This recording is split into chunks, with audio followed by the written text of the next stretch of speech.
শান্তির আলোচনা কি তবে কেবলই আইওয়াস?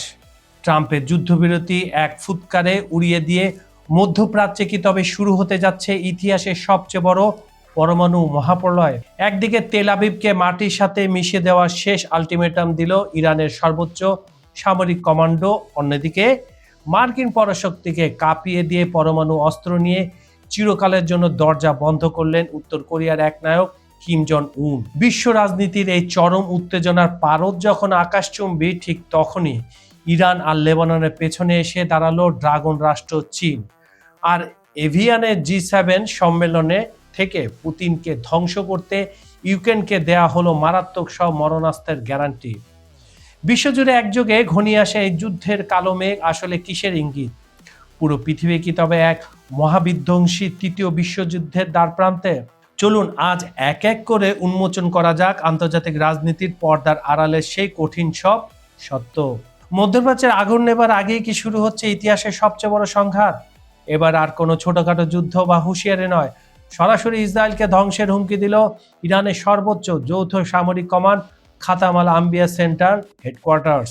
মার্কিন প্রেসিডেন্ট ডোনাল্ড ট্রাম্পের যুদ্ধ সমাপ্তির ঘোষণা পরও গত 2 দিনে অন্তত 84 বার যুদ্ধবিরতি লঙ্ঘন করেছে তেল আবিব। ইরানের স্পষ্ট কথা, শান্তি আলোচনা আড়ালে দক্ষিণ লেবাননে ইসরায়েলের এই রক্তপাত আর বরদাস্ত করা হবে না। ওয়াশিংটনের সাথে সমঝোতার মানে এই নয় যে ইরান তার আঞ্চলিক বন্ধুদের একা ছেড়ে দিবে। মার্চের শুরু থেকে চলা এই ইসরায়েলি আগ্রাসনে লেবাননে ইতিমধ্যে হাজার হাজার মানুষ হতাহত হয়েছে আর ঘরবাড়ি ছেড়ে পালিয়েছে 10 লাখেরও বেশি মানুষ। দক্ষিণ লেবাননের বিশাল এলাকা বছরের পর বছর দখলে রাখার পর এবার আরও ভেতরে ঢুকে পড়েছে নেতানিয়াহুর বাহিনী।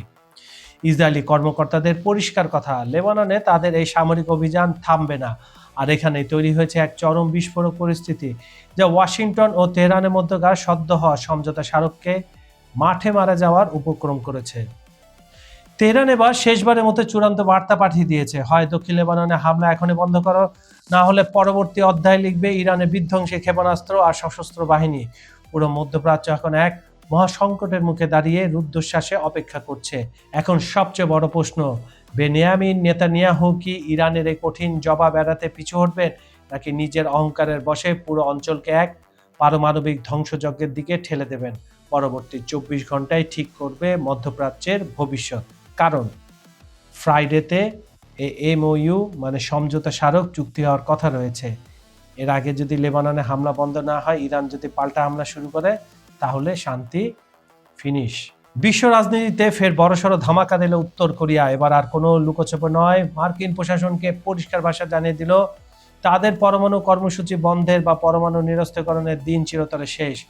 পিয়ংইয়ং অত্যন্ত স্পষ্ট ভাষায় ঘোষণা করেছে, একটি পরমাণু অস্ত্রধারী রাষ্ট্র হিসেবে উত্তর কোরিয়ার বর্তমান অবস্থান এখন সম্পূর্ণ অপরিবর্তনশীল এবং চূড়ান্ত। দেশটির রাষ্ট্রীয় সংবাদ মাধ্যম KCNA মারফত বিশ্বের বুক কাঁপানো এই কড়া বার্তা দেওয়া হয়েছে। কিম জন উনের এই এক ঘোষণাতেই এখন ঘুম উড়ে গেছে বিশ্ব পরাশক্তিগুলোর। হঠাৎ কেন এত ক্ষুব্ধ কিম জন উনের দেশ? মূল ঘটনাটি ঘটেছে গত সপ্তাহে সিউলে, যেখানে আমেরিকা ও দক্ষিণ কোরিয়ার মধ্যে একটি উচ্চ পর্যায়ে পরমাণু পরামর্শমূলক বৈঠক অনুষ্ঠিত হয়। সেই বৈঠকে উত্তর কোরিয়া ক্রমবর্ধমান পরমাণু শক্তিকে কিভাবে দমন করা যায় এবং সামরিক প্রস্তুতি কিভাবে আরও জোরদার করা যায় তা নিয়ে যৌথ রণকৌশল সাজায় ওয়াশিংটন ও সিউল। আর এতে তীব্র প্রতিক্রিয়া দেখিয়েছে পিয়ংইয়ং। উত্তর কোরিয়া পররাষ্ট্র মন্ত্রণালয়ের এক মুখপাত্র এই বৈঠককে সরাসরি এক হাত নিয়েছেন এবং একে চরম উস্কানিমূলক ও তাদের নিরাপত্তার জন্য হুমকি বলে নিন্দা জানিয়েছেন। উত্তর কোরিয়া পরিষ্কার ভাষায় হুঁশিয়ারি দিয়ে বলেছে, আমেরিকা ও দক্ষিণ কোরিয়া সামরিক সহযোগিতা বাড়িয়ে যত পরমাণু হুমকি দিক না কেন, পিয়ংইয়ং নিজের অবস্থান থেকে এক চুলও নড়বে না। তাদের এই অনড় মনোভাবের কারণে কোরীয় উপদ্বীপে এখন যুদ্ধের কালো মেঘ ঘনীভূত হচ্ছে। যে কোনো ভবিষ্যৎ আলোচনার পথ পুরোপুরি বন্ধ করে দিয়ে উত্তর কোরিয়া বুঝিয়ে দিল তারা পরমাণু অস্ত্র ত্যাগ করবে না, বরং নিজেদের সামরিক শক্তি আরো বাড়াবে। পরমাণু যুদ্ধ নিয়ে উত্তর কোরিয়ার এই চূড়ান্ত চ্যালেঞ্জ এখন পুরো বিশ্বকে এক মহা উদ্বেগের মুখে দাঁড় করিয়ে দিয়েছে। যুক্তরাষ্ট্র ও ইসরায়েলের আগ্রাসনের শিকার হওয়া ইরান ও লেবাননের পাশে দাঁড়ানোর ঘোষণা দিয়েছে মাইটি চীন। যুদ্ধ পরিস্থিতির মধ্যে দিয়ে যাওয়া দেশ দুটির মানবিক বিপর্যয় মোকাবেলা এবং পুনরুদ্ধার ও পুনর্গঠন কার্যক্রমে বেইজিং সহায়তা দেবে বলে জানিয়েছে চীনের পররাষ্ট্র মন্ত্রণালয়ের মুখপাত্র লিং জিয়াং। পাকিস্তানের মধ্যস্থতায় যুক্তরাষ্ট্র ও ইরান যখন যুদ্ধ শেষ করার লক্ষ্যে একটি সমঝোতা স্মারকে পৌঁছেছে, ঠিক তখনই চীনের পক্ষ থেকে এই বড় ঘোষণাটি এলো। মুখপাত্র লিন জিয়ান জানান, গত 28শে ফেব্রুয়ারি থেকে শুরু হওয়া সংঘাতের পর ইরান ও লেবাননে যে মানবিক সংকটের সৃষ্টি হয়েছে তাতে চীন গভীরভাবে মর্মাহত। দুর্গত এলাকার মানুষের জীবনমান উন্নয়ন ও অর্থনৈতিক পুনরুদ্ধারে বেইজিং প্রতিশ্রুতিবদ্ধ। উল্লেখ্য, চলমান এই সংকটের মাঝে ইরানের পাশে বেইজিংয়ের এটি দ্বিতীয় দফার সহায়তা। এর আগে সংঘাত শুরুর পর গত মার্চ মাসেও চীন প্রথম দফায় ইরানে মানবিক সহায়তা পাঠিয়েছিল।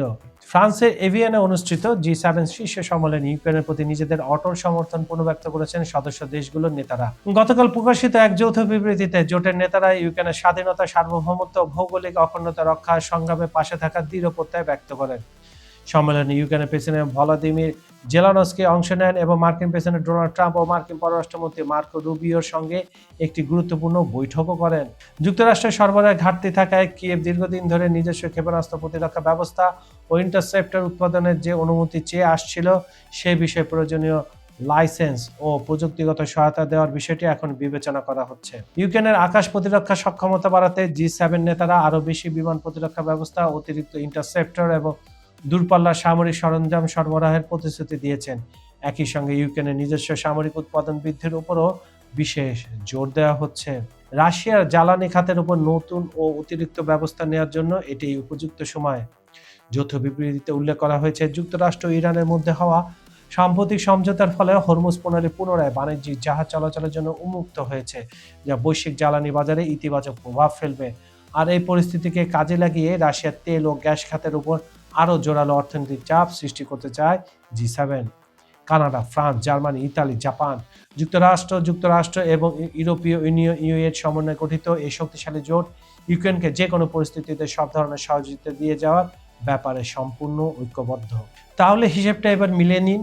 একদিকে কিমের পরমাণু হুমকি, অন্যদিকে লেবানন সীমান্তে ইরানের শেষ আলটিমেটাম, আর পর্দার আড়ালে চীন ও G7 জোটের এই চাল, সব মিলে পৃথিবী কি আসলে শান্ত হতে যাচ্ছে, নাকি এটা একটা মহাঝড়ের আগের স্তব্ধতা?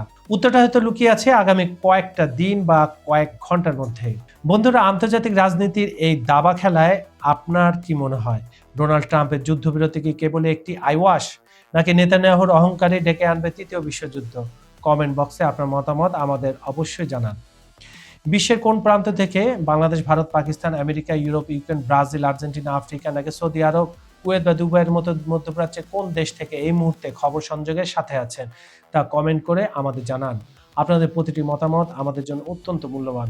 আন্তর্জাতিক রাজনীতির এমন সব হারহিম করা ইনসাইড স্টোরি ও নিখুঁত বিশ্লেষণ সবার আগে পেতে এখন এই চ্যানেলটি সাবস্ক্রাইব করুন এবং বেল আইকনটি চেপে রাখুন। আর হ্যাঁ, আমাদের সাথে বিজ্ঞাপন বা যে কোনো প্রমোশনের জন্য ডেসক্রিপশনে দেওয়া নাম্বারে সরাসরি যোগাযোগ করতে পারেন। আজ এই পর্যন্তই। পর্দার আড়ালে আরো এক কঠিন সত্যের উন্মোচন করতে খুব শীঘ্রই দেখা হচ্ছে পরের ভিডিওতে নতুন কোনো টাটকা ইস্যু নিয়ে। ততক্ষণ পর্যন্ত সবাই ভালো থাকুন, চোখ কান খোলা রাখুন আর নিরাপদে থাকুন। আমি কাজল হায়দার আজকের মধ্যে বিদায় নিচ্ছি। আল্লাহ হাফেজ।